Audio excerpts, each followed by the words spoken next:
100% aware. We'll talk about that. It's called mindful parenting. You must know you must know what you're doing. Be aware. Sometimes we're just doing things automatically. We're not aware. We're not paying attention.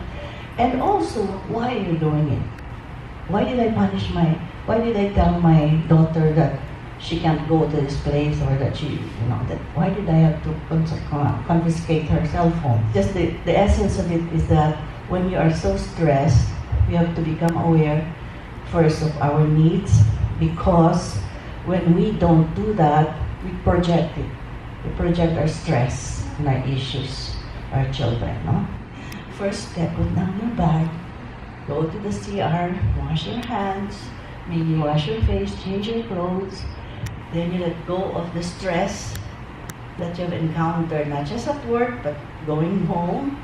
Therefore, you're less likely to vent your frustration and issues on the child. You are more mindful and more aware.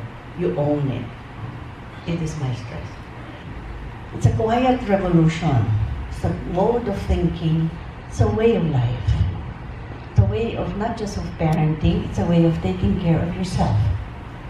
How you live your life more joyfully, how you are not too stressed, how you are able to find space for yourself and develop your own talents and interests also. No? Very important. Very important that we take care of ourselves. Still, the family is the most basic and most powerful social unit in society. So let's build the family, let's strengthen our families and build more resilience within the family. I think that's how we cope with whatever's going on outside. We can be okay if we're able to build resilience within the family. Okay. So as I said, parenting is nation building. That's why I'm so glad that you're doing this. What happens is usually we parent, unconsciously we absorb the way we were parented. So we almost automatically parent exactly the same way without knowing it, or when we're aware, we do the exact opposite. And there's no midway. So I don't want to be like that. So I'll be the opposite. But the opposite may not also be the right thing. But it's the way we react. It's a reactive kind of parenting. And still, it's the most powerful unit in society. Oops, sorry, Sean. When you're a very, very young child, you absorb what your parents do, what they say, and who they are, their attitude, their behavior, their even way of talking, etc., without knowing it, because you absorb it as a young child. No filters, no, you absorb it totally.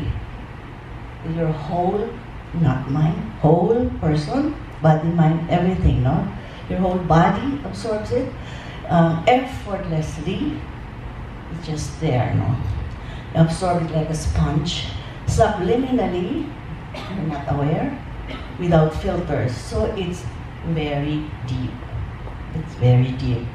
And because you're aware, you're mindful, you're conscious, your awareness will give you a choice whether you will do this thing that your parent did to you, or you will not do this. In other words, you have a critical mind and you're able to say and choose what practice, let's say discipline practice, you will adopt, which one you will throw away, because you already have. But when you're very young, you don't know. You just totally absorb everything, no?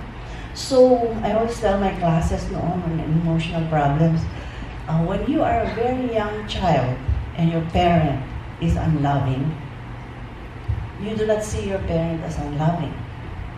You see yourself as unlovable.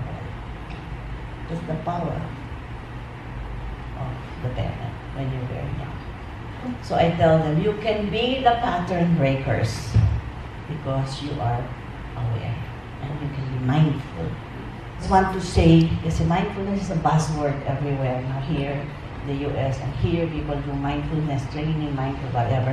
But I'd like to say one thing first to qualify that there are two ways to practice mindfulness, or two definitions. One is Western, which is the one that's going around, more popular because we know very well the history of knowledge, That definition basically is the same.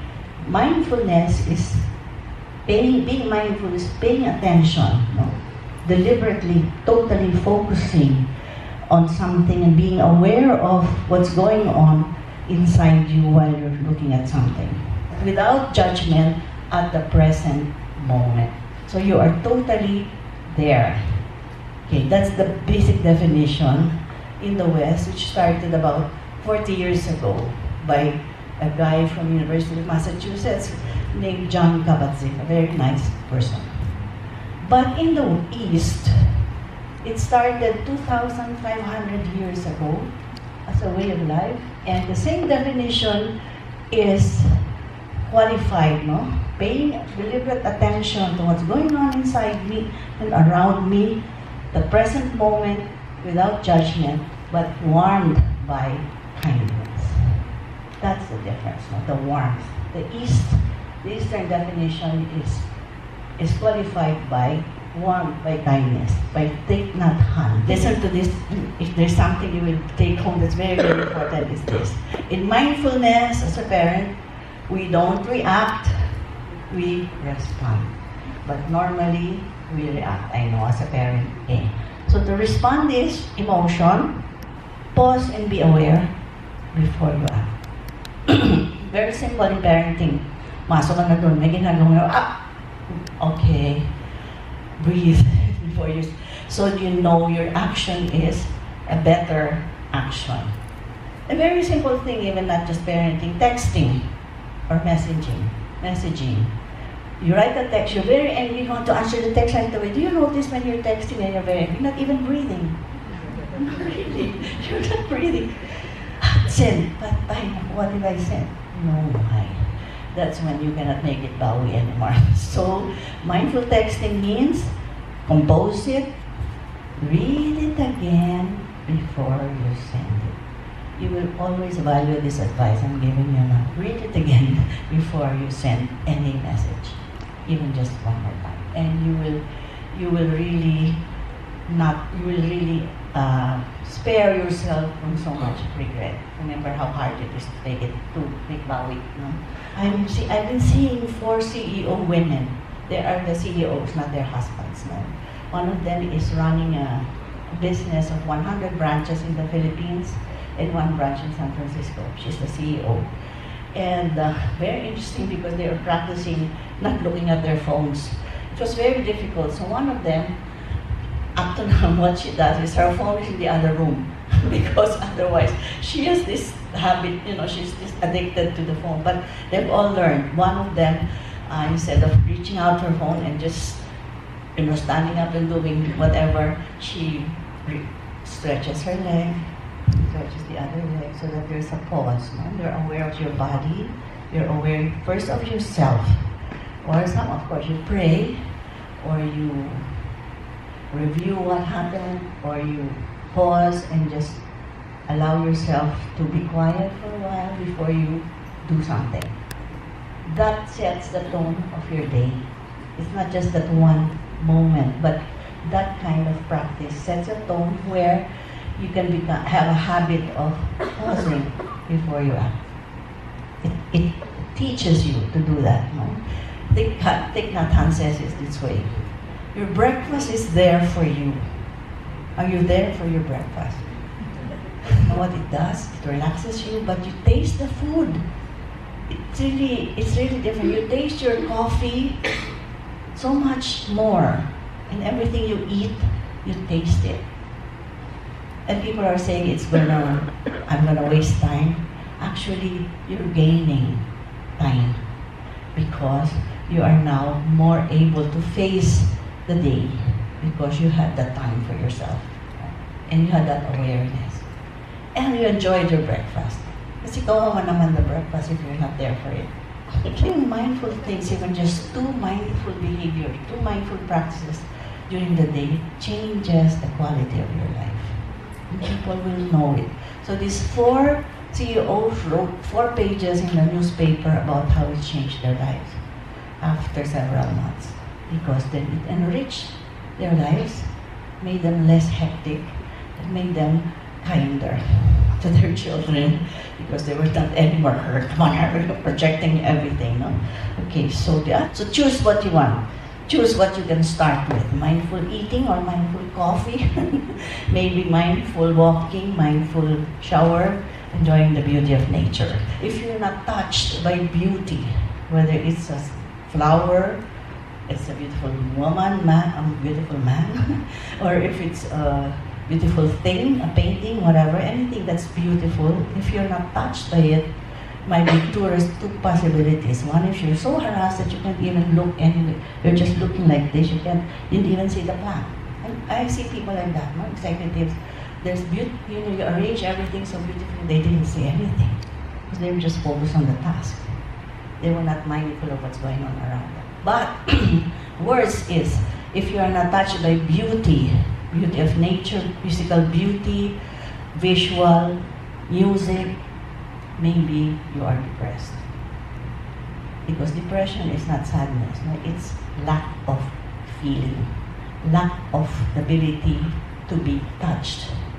Okay, discipline with dignity and respect. Here, I think is where we have to. Discipline is perhaps in my thousands of talks with parents in poor barangays, in rich subdivisions, in middle class, in schools, in corporations, etc. The most frequently asked question is question on discipline. Because it's really not easy to discipline your children. And sometimes our discipline is external. I think culturally, we are still external in our discipline. We haven't absorbed it so much because sometimes we discipline in a way that we do not respect the dignity of the person. It's so common. Bakit ito ginawa yan? Tanga-tanga mo talaga. Meron katuloy. Itong batang to talaga ginawa. Tanga talaga.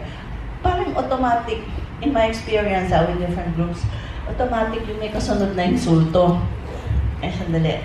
Be aware. Hindi kailangan yung insulto kasi hindi naman nakakatulong. What does that do? It gives a negative feeling on the child, and the child may rebel rather than be wanting to do what you want the child to do. Discipline with dignity, if you respect, explain, and there are consequences. It's not that you spoil them, no, there are always consequences to behavior. When you do this is what happens.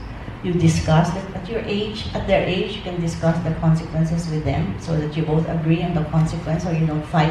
Okay, did I tell you? No, that's okay. So if you have consequences, just implement it. You don't have to be very angry because it's agreed upon. But consequences must be there.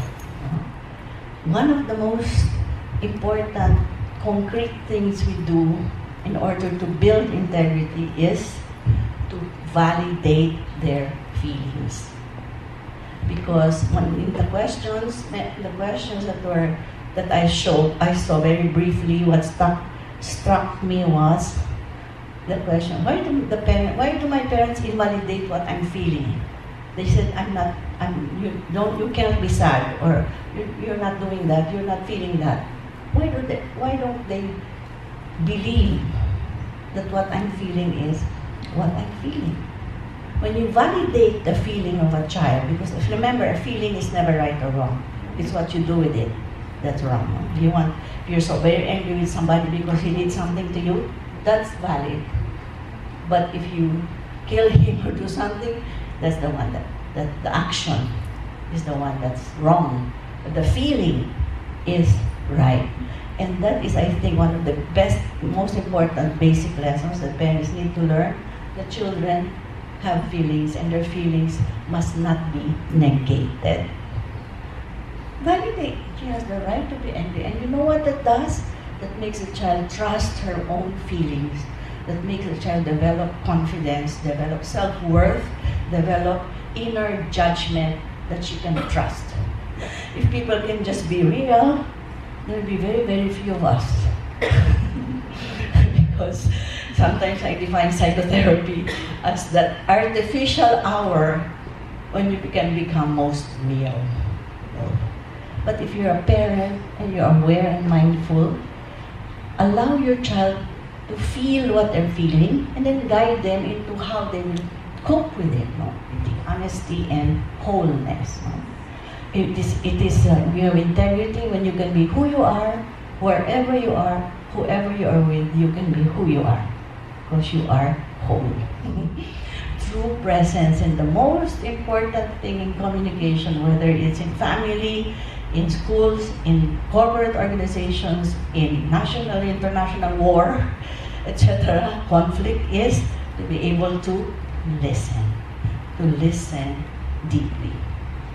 Listening is the most healing thing you can do. It is also the best way to negotiate anything. When you are listened to, when you're listening to somebody, you're giving a very, very basic, important message. You are a worthy person. You matter. And one of the most basic needs of all human beings, from infancy to death, is to know that I matter. So it's important to be kind, be kind, be kind.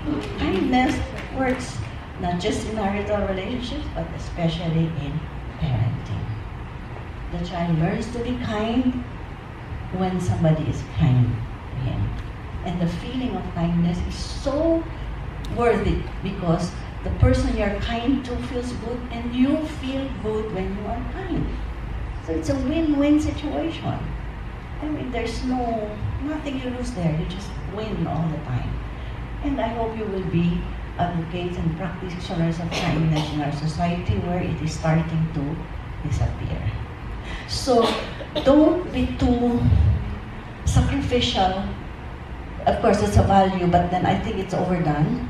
The children start to take us for granted and start to be entitled.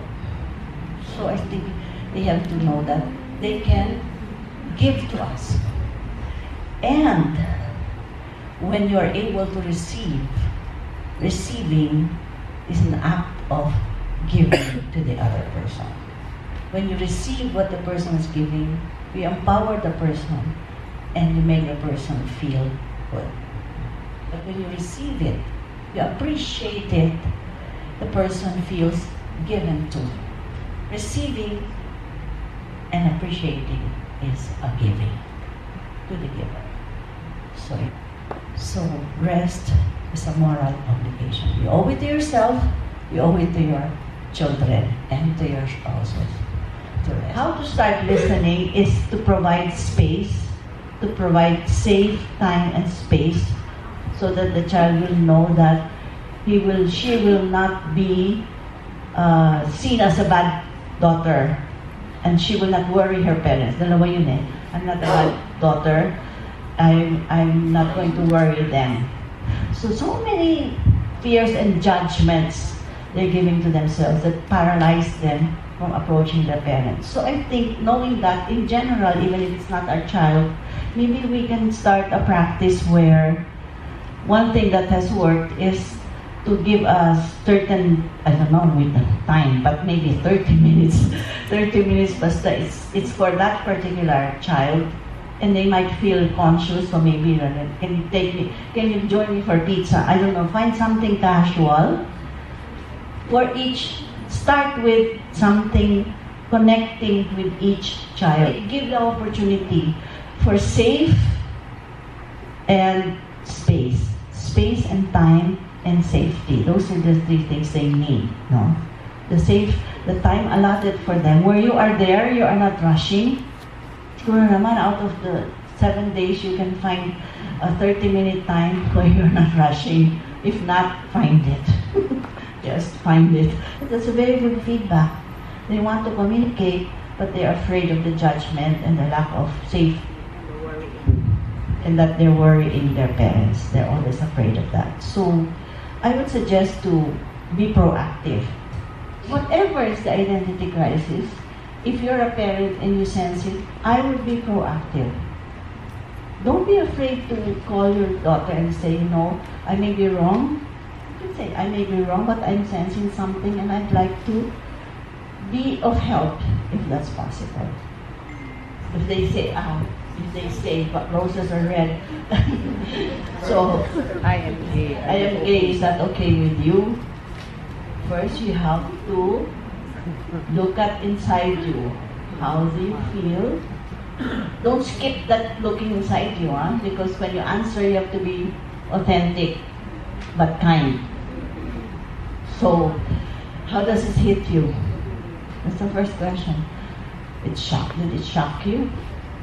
You know, that kind of thing. What you listen, by being mindful means you listen to listen to yourself in terms of what's the impact on me. Start with that muna. It might be a preference. Now, let's just talk about that because that's quite tricky. Eh? If it's a preference and the child says, yes, I am gay, how do you react to it? I think, how do you not react is better. It's better to know what not to do. Don't scold. Don't reject. Don't send her away. That's number one. No? But listen. Maybe the child is really firm and really knew already when she was 6 that she had this tendency, because that happens a lot. Or maybe she's just, in that case, one of 2 siblings, they were just going through a stage. But the most important thing is you continue your communication with your child and don't be showing that you're shocked, you're angry or anything, because that will not do anything. What will it do? It will make the child move away from you. Okay? So, try to understand first and listen first. Suspend your, if you're really very distant, go to the bathroom first and cry, whatever, release, and then go and say, okay, tell me more about it. Always listen. Even if you're going to decide anything before you decide anything, if you're very, very clear, hindi pwede, whatever, you're really rigid about it, listen first. But ultimately, for me, acceptance is still the most helpful thing you can do, even if you don't feel like it's the right thing. But if the child is really that, identity niya is that, you really have to practice acceptance.